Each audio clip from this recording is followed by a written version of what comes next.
और जो लोग बाहर से आके, दूसरे विधानसभा से आकर, जो भी हों, आकर चाहेंगे कि हम बड़हरा में लड़ लें और चुनाव जीत जाएं, तो ये बड़हरा की जनता एक्सेप्ट नहीं करने वाली है।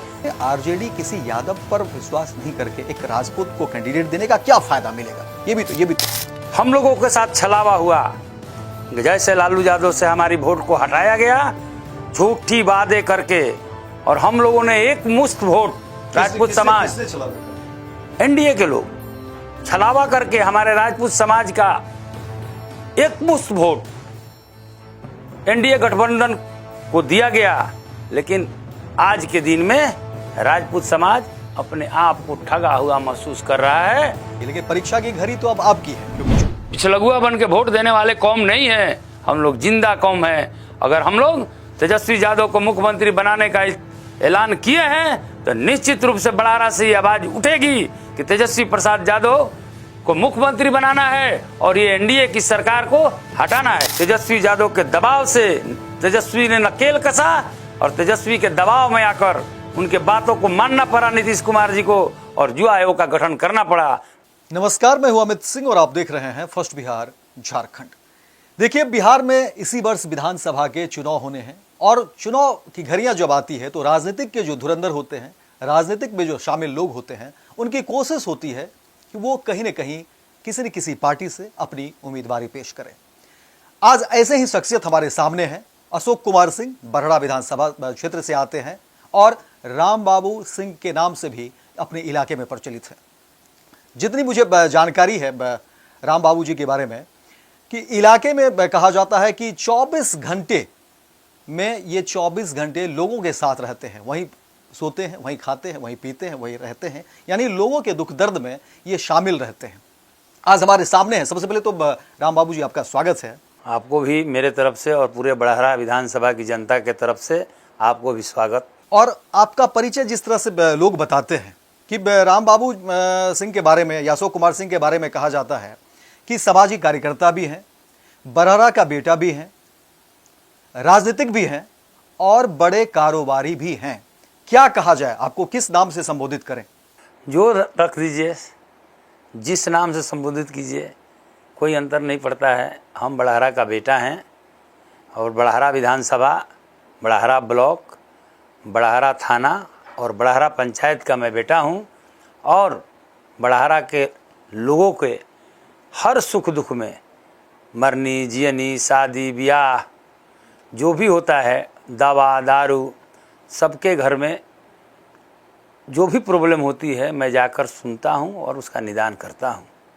लेकिन एक बात जो सबसे बड़ी है वो पूछना जरूरी भी है, क्योंकि बड़हरा को लेकर के जो समीकरण बन रहे हैं, क्योंकि आप उम्मीदवारी चाहते हैं बड़हरा में, आप कोशिश में लगे हुए हैं कि जनता के बीच आप आए, नेतृत्व करें, लेकिन बड़हरा का जो समीकरण है, अगर बीते 2015 से ही बात करें तो 15 में आपकी आरजेडी से ही सरोज यादव चुनावी मैदान में थे और जीत करके भी आए, लेकिन उसके बाद फिर बीजेपी का एक गढ़ हो गया। राघवेंद्र प्रताप सिंह ने बाजी मारी और अभी वर्तमान में वो विधायक भी हैं।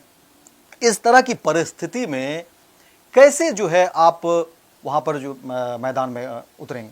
समझिए, बड़हरा विधानसभा के लोग गंगा और सोन के किनारे बसे हुए लोग हैं और वहाँ के लोग अभी तक अपने आप को उपेक्षित महसूस कर रहे हैं और करते आ रहे हैं।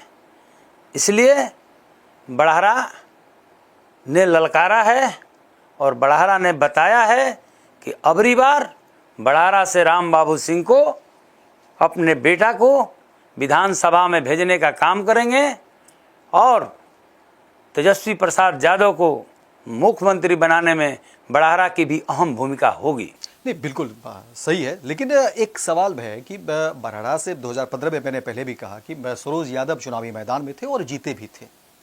ठीक है, इस बार जो है अशोक राघवेंद्र प्रताप सिंह बीजेपी के हैं, विधायक हैं, लेकिन आरजेडी, जहां से आप चाह रहे हैं, जिनके आप पुराने जो है सिपाही भी रहे हैं आरजेडी के, काफ़ी लंबे समय वक्त दिया आपने आरजेडी के लिए, काफ़ी आपने काम किया है, लेकिन आरजेडी की तरफ से आप ही को उम्मीदवार क्यों बनाया जाएगा? आप ही पर आरजेडी क्यों विश्वास करेगी? ये भी तो एक मैं बताता हूँ आरजेडी हमको क्यों उम्मीदवार बनाए। देखिए, 2015 में सोशल इंजीनियरिंग हुई और सरोज यादव को टिकट दिया गया। नीतीश जी और लालू जी एक गठबंधन के साथ मिलकर चुनाव लड़े। ठीक है।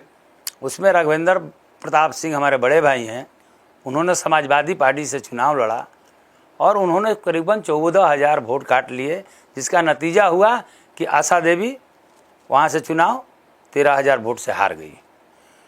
जहाँ तक हमारी जानकारी है, चूँकि हम वहीं के रहने वाले हैं, हम शुरू से राष्ट्रीय जनता दल के सिपाही हैं। जब जनता दल थी उस समय भी हम लोग जनता दल को वोट करते थे, राष्ट्रीय जनता दल बनी उस समय भी हम लोग राष्ट्रीय जनता दल को वोट करते थे। लेकिन 2020 में राघवेंद्र प्रताप सिंह हमारे बड़े भाई, उन्होंने भाजपा में चला गया। उस समय से हम लोग अस्थिर हो गए और वो चुनाव जीत गए। लेकिन हम किसी पर टिप्पणी करने नहीं आए हैं, हम ये बताने आए हैं आपसे, आपके चैनल के माध्यम से, कि पूरे बड़ाहरा विधानसभा के लोग इतने सच्चे और ईमानदार हैं और पढ़े लिखे हैं, प्रौढ़ हैं, जिन्होंने वचन दिया है कि पूरे बड़ाहरा में अबरी बार बड़ाहरा का बेटा राम बाबू सिंह चुनाव लड़ेगा और बड़ाहरा अग्रणी पंक्ति में रहकर तेजस्वी प्रसाद यादव को मुख्यमंत्री बनाने का काम करेगा। नहीं, ठीक है, ये बातें बड़ाहरा की जनता अच्छी है, ये तो सब कुछ सही, लेकिन परीक्षा की घड़ी तो अब आपकी है, क्योंकि चुनावी मैदान में जब आप उतरेंगे तो एक तो है कि आरजेडी आपके ऊपर पूरा विश्वास करे या ना करे, आपको उम्मीदवारी देती है नहीं देती है, कि ये विषय भी है। दूसरा है कि बड़ाहरा की जनता आपके ऊपर विश्वास कितना करती है, ये भी है। दूसरा इसमें जो सबसे बड़ा जो पहलू है, देखिए कहा जा रहा है कि पूरे बिहार में बड़ाहरा एक ऐसा विधानसभा क्षेत्र है जहां पर आरजेडी की तरफ से ज्यादा उम्मीदवारी है और ऐसे भी वहां पर ज्यादा जो है उम्मीदवारी है, यानी ज्यादा से ज्यादा लोग चुनावी मैदान में आना चाहते हैं। तो अब इस तरह की परिस्थिति में, इस तरह की जो प्रतिद्वंद्विता है राजनीति में, उसमें आप कैसे अपने आप को फिट कर पाएंगे, ये तो बड़ा सवाल है। मैंने आपसे पहले ही कहा कि मैं बड़ाहरा का बेटा हूं। बहुत लोग हैं जो आना चाहते हैं, लेकिन उसमें से बहुत लोग ऐसे हैं जो बड़ाहरा विधानसभा से उनका कोई सरोकार नहीं है, वो कभी बड़ाहरा विधानसभा में उनका वोटर लिस्ट में नाम नहीं है। वो लोग भी चाहते हैं कि बड़ाहरा में आकर हम चुनाव लड़ जाएं और जीत जाएं। ऐसा होता नहीं है। बड़ाहरा समाजवादियों का गढ़ है, वहाँ बड़ाहरा ने राम बाबू सिंह को अपना बेटा मान चुका है। और जो लोग बाहर से आके, दूसरे विधानसभा से आकर, जो भी हों, आकर चाहेंगे कि हम बड़ाहरा में लड़ लें और चुनाव जीत जाएं, तो ये बड़ाहरा की जनता एक्सेप्ट नहीं करने वाली है। इसलिए मैं बड़ाहरा के हर दुख सुख में रहने वाला, बड़ाहरा के हर लोगों के साथ मिलजुल कर काम करने वाला, अपनी कमाई का 50% लोगों के बीच में खर्चा, गरीबों, अति पिछड़ों, दलित, महादलित के शादी ब्याह में खर्चा करने का मैं काम करता हूं। बाढ़ राहत में जब बाढ़ आती है तो हजारों हजार की संख्या में लोगों को खाना बनाकर पहुंचाया जाता है। 50-50 जगह शिविर लगाया जाता है, वो अपने पैसे से लगाया जाता है। और मुझे महसूस हुआ, अबरी बाढ़ में भयंकर बाढ़ आई थी, पानी पीने के लिए नहीं थी किसी के पास, पैखाना जाने के लिए जगह नहीं था, मवेशियों को चारा नहीं था, तो हमने नाव से अपने होटल, साकेत होटल बड़ाहरा प्रखंड मुख्यालय पर हमने बनाया है।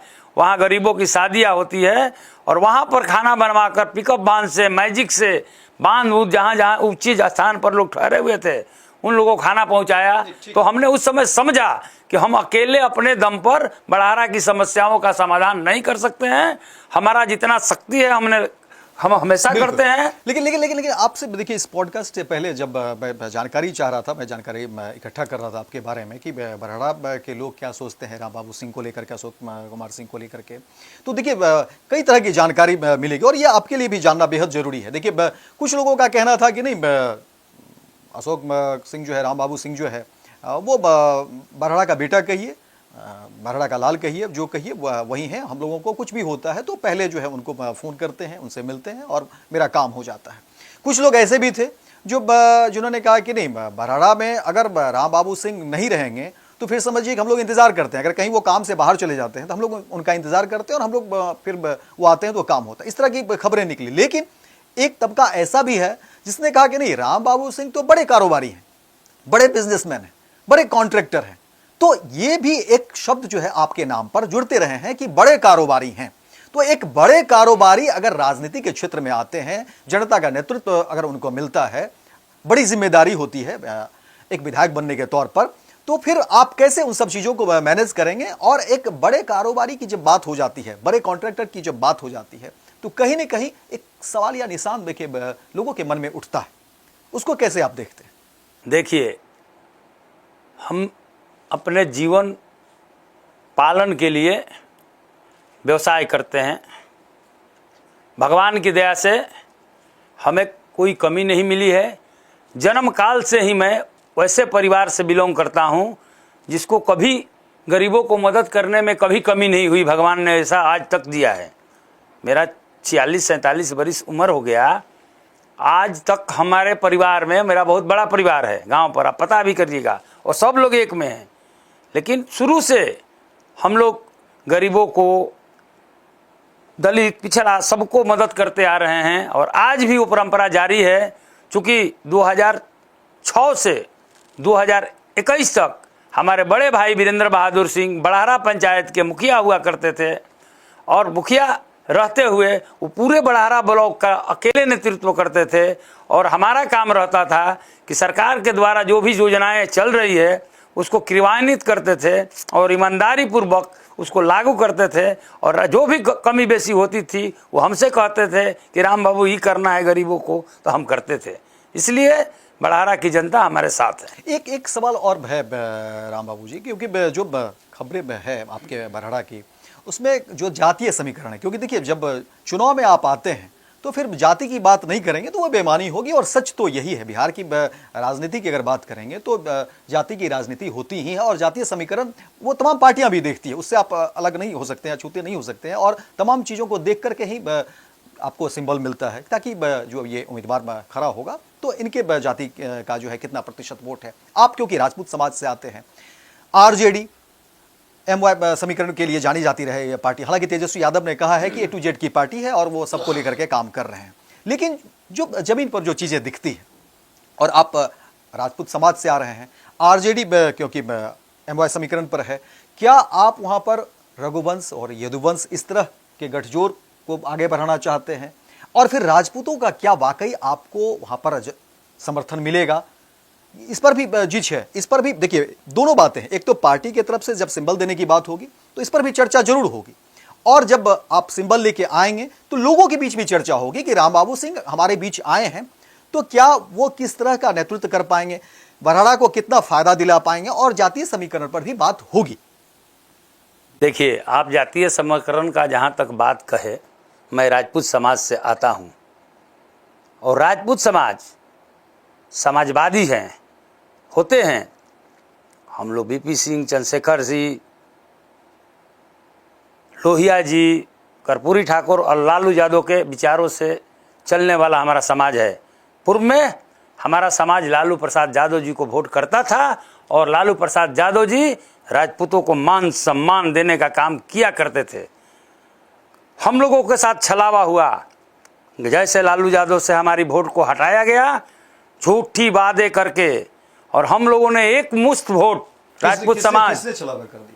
NDA के लोग छलावा करके हमारे राजपूत समाज का एक मुश्त वोट NDA गठबंधन को दिया गया।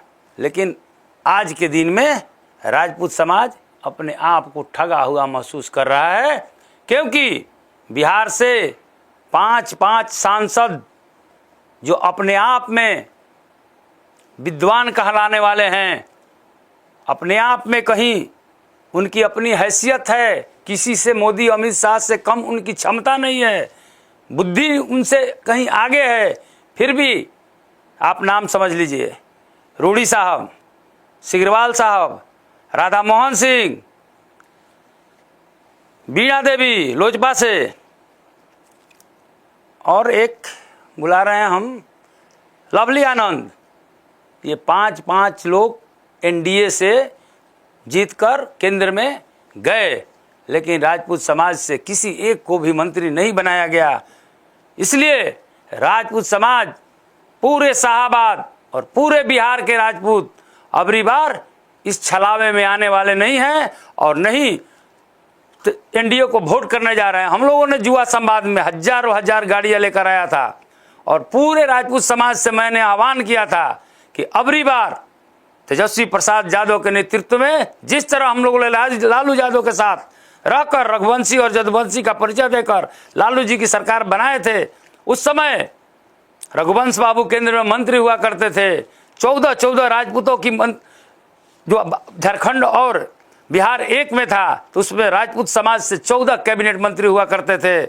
आज राजपूत समाज कहाँ है? हमारी मान मर्यादा इज्जत प्रतिष्ठा को एनडीए ने धो डाला है और हम लोगों का विश्वास खो दिया है। हम लोग वोट पिछलगुआ बन के वोट देने वाले कौम नहीं है, हम लोग जिंदा कौम है। अगर हम लोग तेजस्वी यादव को मुख्यमंत्री बनाने का ऐलान किए हैं तो निश्चित रूप से बड़ारा से ये आवाज उठेगी कि तेजस्वी प्रसाद यादव को मुख्यमंत्री बनाना है और ये एनडीए की सरकार को हटाना है। कि बरहरा को लेकर के स्थानीय लेवल पर भी कहा जाता है कि चित्तौड़गढ़ है, इससे इनकार नहीं है, लेकिन सवाल है कि वो चित्तौड़गढ़ अगर आपके साथ आ जाता है और आरजेडी को अगर समर्थन मिलता है तो जाहिर तौर पर जो है जो बात आप कह रहे हैं वो होगा।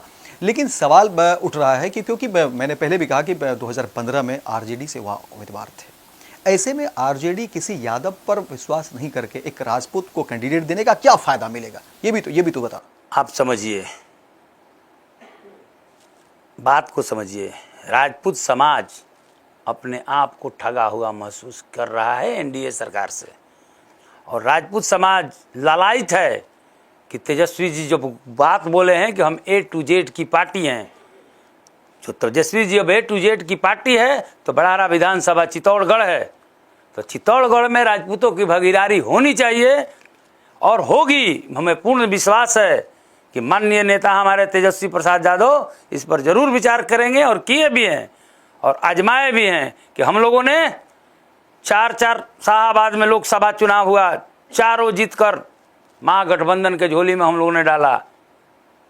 औरंगाबाद जीते हम लोग, जहानाबाद जीते हम लोग, पाटलिपुत्रा जीते हम लोग, बक्सर जीते, आरा जीते, काराकाट जीते, सासाराम जीते। समाजवादियों का गढ़ है शाहाबाद और मगध। इस क्षेत्र में राजपूतों का अपना एक बोलबाला है और राजपूत समाज जो कह देता है उसके मुंह से जब निकल जाती है, जो वचन निकल जाती है कि हम आपके साथ आ गए, जब राजपूत समाज तेजस्वी जी के साथ आ जाएगा तो बिहार की कोई भी शक्ति तेजस्वी प्रसाद यादव को मुख्यमंत्री बनाने से नहीं रोक सकती है। एक आखिरी सवाल, क्योंकि बिहार में जो बड़ी समस्याएं और जाहिर तौर पर आपके इलाके में भी होगी, बेरोजगारी का जो आलम है और रोजगार को लेकर के आपके नेता तेजस्वी यादव लगातार बात करते रहे। 17 महीने की जब बीते वर्ष सरकार भी थी नीतीश कुमार के साथ, तो उन्होंने काम भी किया और वो कहते भी हर मन से भुनाते भी हैं।